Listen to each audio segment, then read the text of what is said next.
Alright. Something new. A new series, in fact, that I haven't actually done any Let's Plays of thus far.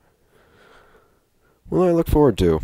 In fact, just minutes ago, I completed 100% in this game. I quite enjoy it. Welcome to Let's Play Klonoa. So this game is actually a Wii remake of a 1997 game for the PlayStation 1 called Klonoa Door to Phantom Isle, or Phantom Isle, I'm really not sure. And it added lots of new things, aside from graphical updates and slight changes in level design and script. It now has an English dub, which from what I've heard is absolutely terrible. I haven't actually heard it in English at all. Because traditionally the whole series has been in its own language, which saves lots of money when it comes to localization costs, because you don't have to translate things, but whatever. I like it being in its own language. It's fun sounding. Anyways. So let's call this KBB. Keybait blocks. Sure. Now, interestingly enough, the opening cutscene actually looks way better on the in the original on the PlayStation 1, both graphically and cinematography. In terms of both graphics and cinematography, because this is rendered in-game, whereas it was pre-rendered on the PlayStation 1.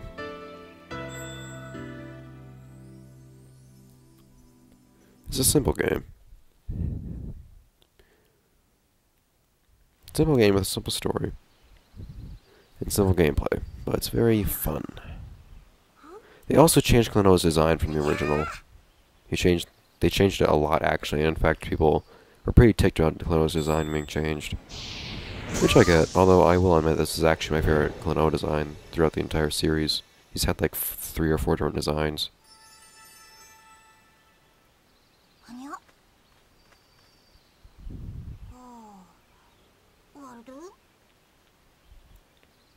Of course, if you happen to care a lot about graphics, you're definitely going to like the remake a lot more than the original. I think the original used 2D sprites on a 3D plane and whatnot, but it's some pretty cool stuff for its time. And the gameplay, even today, is quite fun.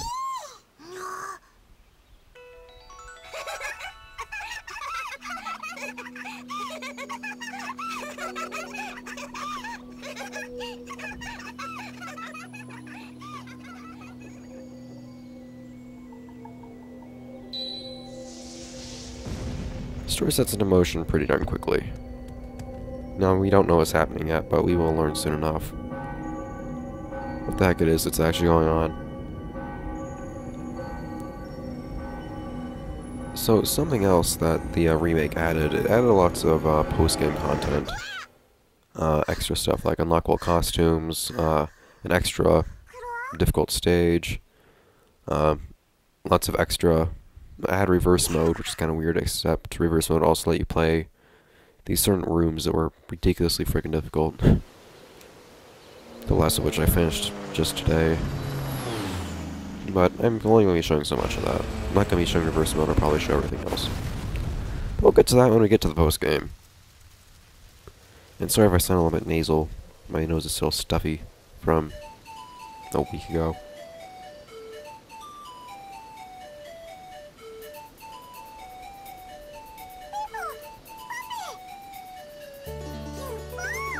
Yeah, like I said, everything's in its own language, which is kind of cool. The really weird thing is you begin to understand what Klonoa says without the subtitles. As time goes on, it's awkward and it's kind of amusing. So, yes, simple gameplay. The entire game is pretty much based around that. Jump, float. You can also just jump and tap to at some point to float as well. Then you have these wind bullets, which we'll explore later. And you can also face. Notice the game plays on a 2D plane, but you can still look forwards and backwards. That actually does affect the gameplay greatly. So, this thing is called a Moo. We use a wind ball on it, we inflate it, mobilize it, and pick it up.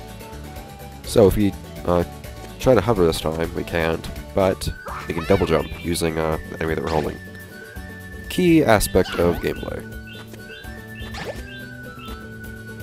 You can also attack stuff in the throw enemies at foreground, background, or side to side.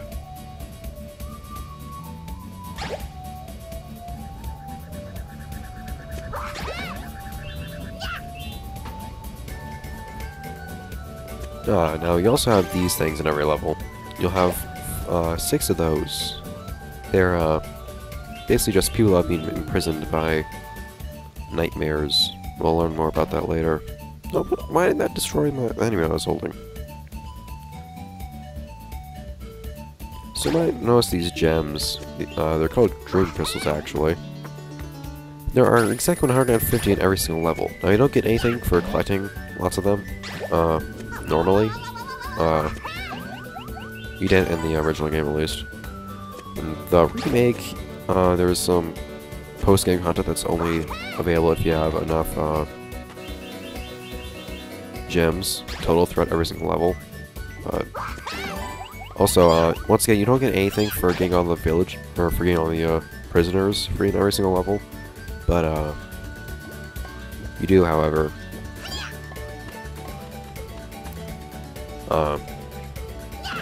If you collect all of them in the post-game, you will unlock a special stage, which is fun.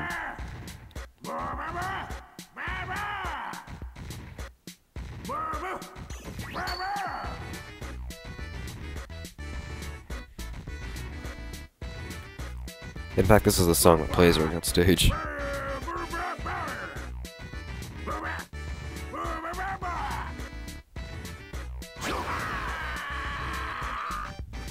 Anyways, like I was saying, you don't actually get anything getting all those dream crystals, aside from having to get a lot of them for the post-game content, but actually you only need an average of 100 per level to get all the post-game content. And there are 150 in each level, so it's really easy to do that. So no worries. I'll try to pick up all of them, but I'm not going to put too much effort into it, because some of them are actually kind of hard to get.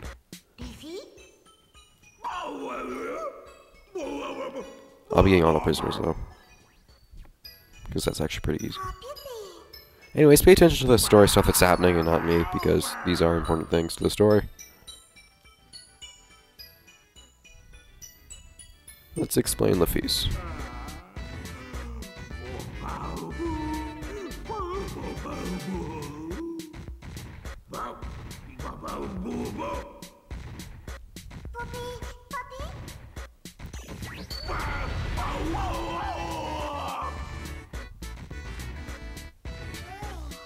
Well, that's pretty impressive what he's done so far.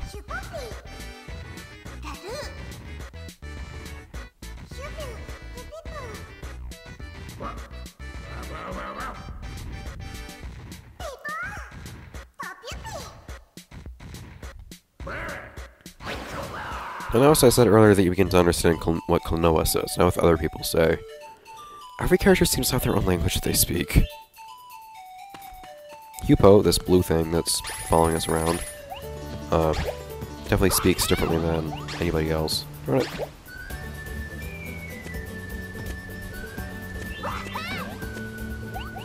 There we go.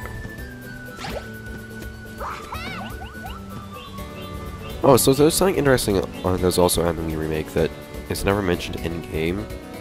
I'll have to get somewhere I can show it off, though. Bleh, Spiker.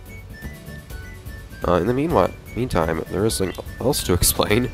The original game for the PlayStation 1, you had 3 hearts, and each one lasted 2 hits, so you get shrunk down to about half its size if you took a hit, and then a small heart would just disappear. But these, in this game, you have 5 of those big hearts instead, so you actually take 10 hits instead of 6 hits in the remake, which is kind of weird. They would give you more health. I don't know why they would do that, but whatever. Anyways, so looky here. What was that move that I saw earlier? I don't know if this works on flying enemies. Alright, so look at this.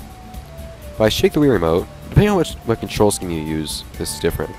You can use the GameCube controller of this game too, I think. I use a sideways remote. But anyways, for the sideways Wii remote, if you shake the remote, you can do this. that did absolutely nothing to that move. Any nearby enemies will be stunned for a split second and then slow down, basically. Like that. And now he moves slower. Slightly slower. You don't need to know how to do that at all in the game. In fact, I've never found it to be useful at all. So it's not something to be worried about. No! Definitely not getting 150 gems in this level. Screw that up. See, what those things are, I should have explained, actually. Well,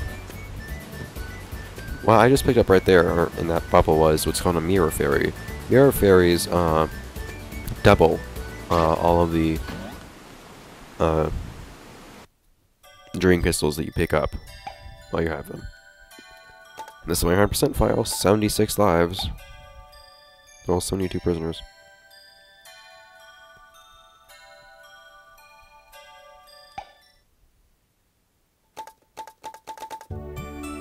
Oh dear, this is such an empty map.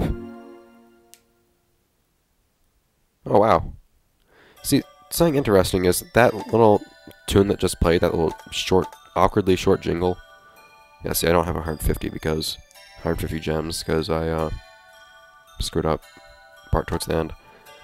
That will actually get longer as you increase in length each time you rescue 6 prisoners from a level, until it evolves into a very, very grand fanfare, which is kind of cool. So under each level there is something that, well, depending on where you are in the game, there can be a couple of things, but right now, there's just a gem that will be various colors. If it's gray, it means you have less than 130 gems in a level, which in this case I have 0 because I haven't played the level. If it's green, you have 130 to 149, and if it's blue, a big blue crystal, it signifies you having all 150. So yes, this game does keep track of how many dream crystals you have in every level, and if you want to 100% the game, you need to get 150 in every single level, which I have done.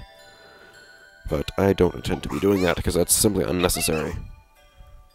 I'll try to get them, but I'm not going to be throwing myself off a cliff to make a mirror fairy reappear just because I want to go after 50 gems or anything. So I would imagine you guys won't want to see that. That is not a jump I can make. Oh, I don't really remember where, well,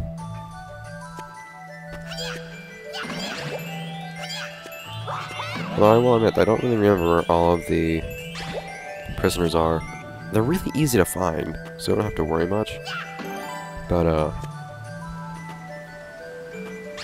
once you collect, to get credit for collecting all 6 prisoners in a level, you need to actually pick up all 6 in a single run, I believe, through the level. Same goes for collecting all the dream crystals in a level. However, once you collect all of them, once you collect all the prisoners, they won't respawn. They won't be there again next time you go through the level. So that egg that I just broke, right then, won't be there next time I play through this level if I get all 6 prisoners the first time through. Those eggs, by the way, are called... Whoa! I didn't see that hole there. The brightness here is horrible.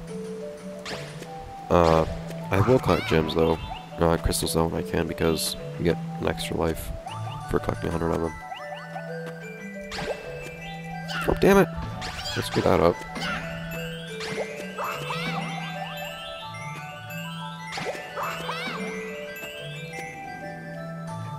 And yeah, those eggs are called Ingapoko's eggs for some reason. I don't know who the hell Ingapoko is, but he has eggs. Or she has eggs. I guess it would make more sense if it was a she.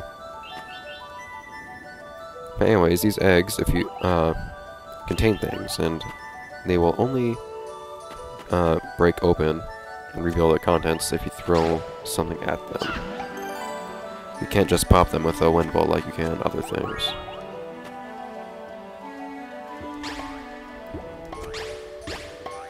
Jerk.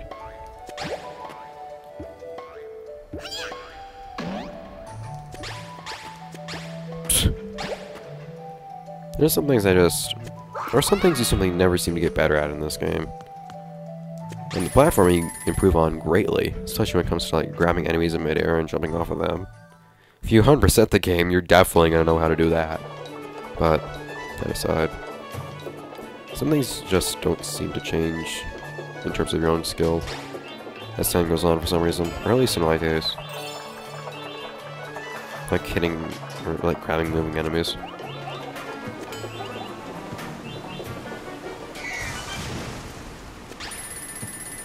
Those clocks, by the way, are checkpoints. I haven't pointed that out. Oh, jerk.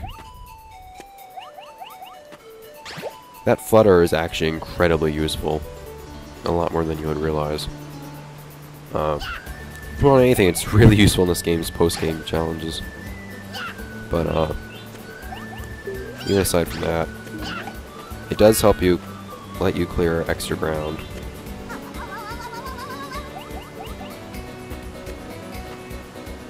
And get further than you normally would. It completely cancels all your vertical momentum too. So it makes it a lot easier to just stop in the air and try to pick up some kind of floating enemy or something like that. Which isn't something we're going to need to make use of all that much throughout the main game, but oh well.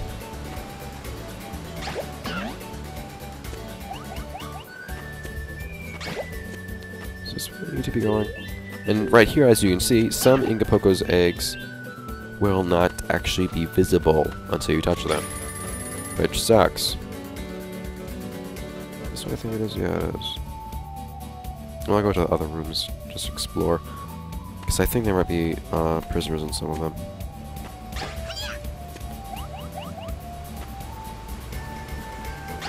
But the way to detect these Ingapoko eggs, those hidden Ingapoko's eggs, is to look on the ground. They'll actually have a very, very faint shadow. I mean very, on the ground. I despise their existence. There seems to be exactly one hidden egg per level. By the way, this is a giant enemy. Giant enemies drop stuff when you kill them, which is cool.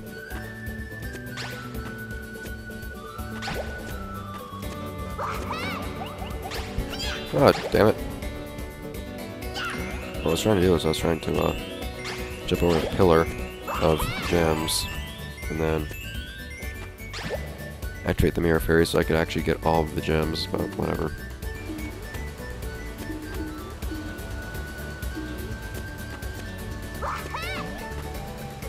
Yeah.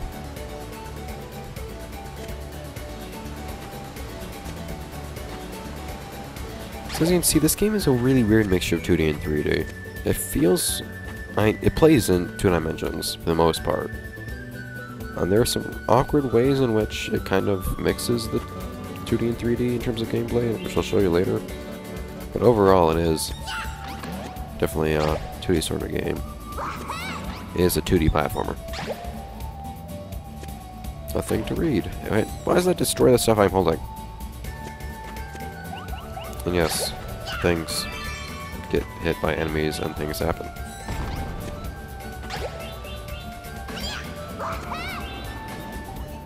I think that holds a prisoner right there. Yep.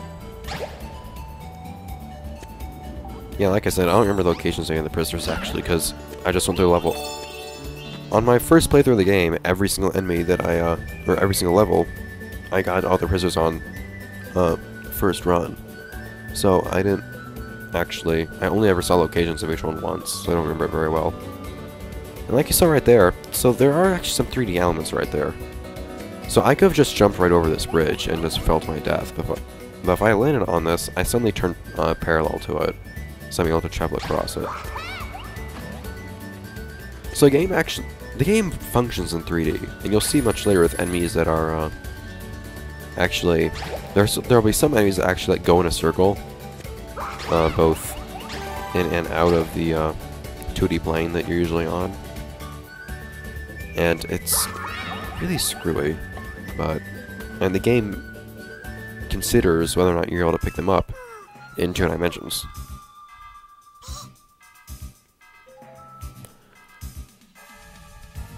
Well, he doesn't look like a bad guy at all, does he?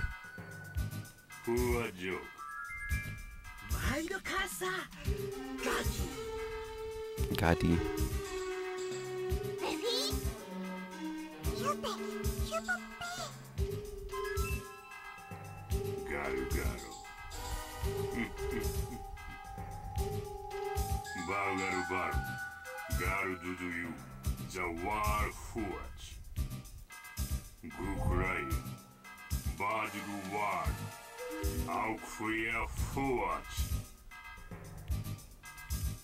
Well, starting small, I see.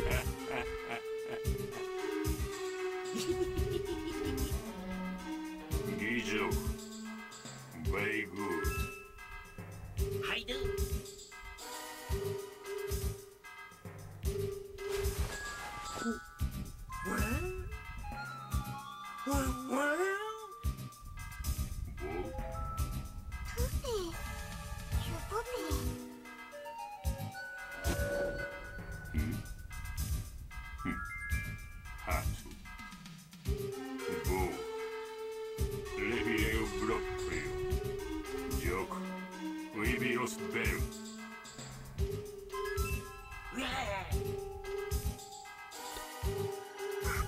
Yeah, crap, sorry about that. Try to speak and just cough loud as hell. So this game actually is scripted in its own fictional language. It's a mix of gibberish and some kind of... From what I've heard, it's a mixture of gibberish and the way a child would speak Japanese. Like a young child that's still learning how to speak.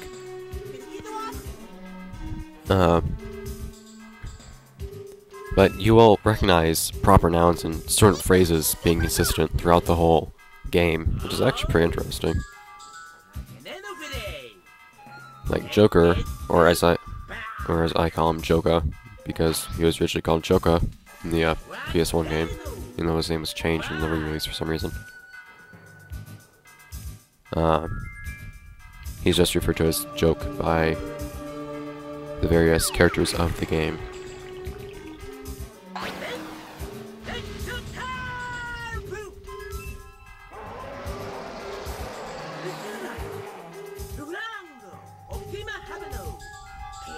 Oh, thanks for telling me, Joka. Well, it pretty much goes without saying that you can't use a wind belt on this guy and inflate him or anything like that. Nothing will happen. What? Huh? Okay.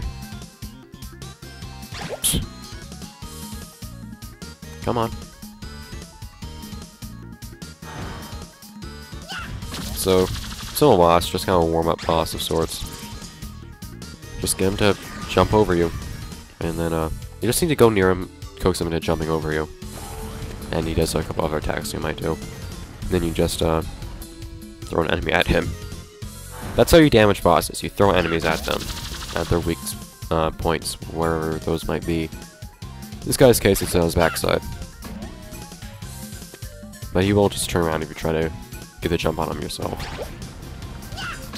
Well, or you can do that. I didn't know he was vulnerable during that attack, actually. But it works. You can also throw an enemy at the bell and make the bell toll. Well, that doesn't do anything.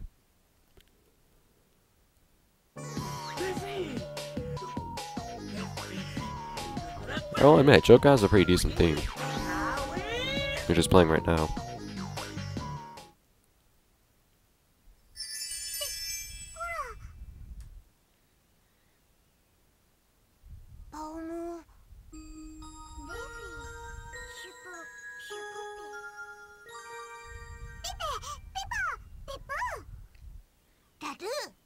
Nadu.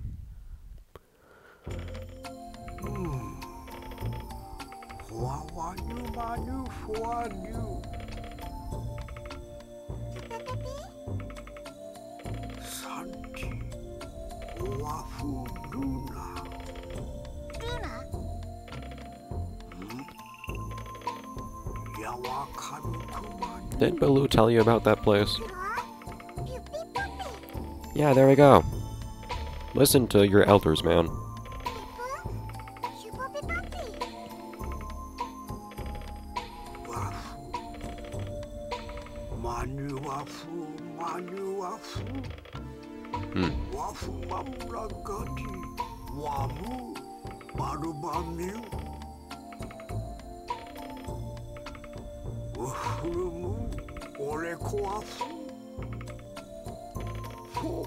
Well, the whole plunging the world into darkness and destruction stuff isn't exactly petty, so... Nadu.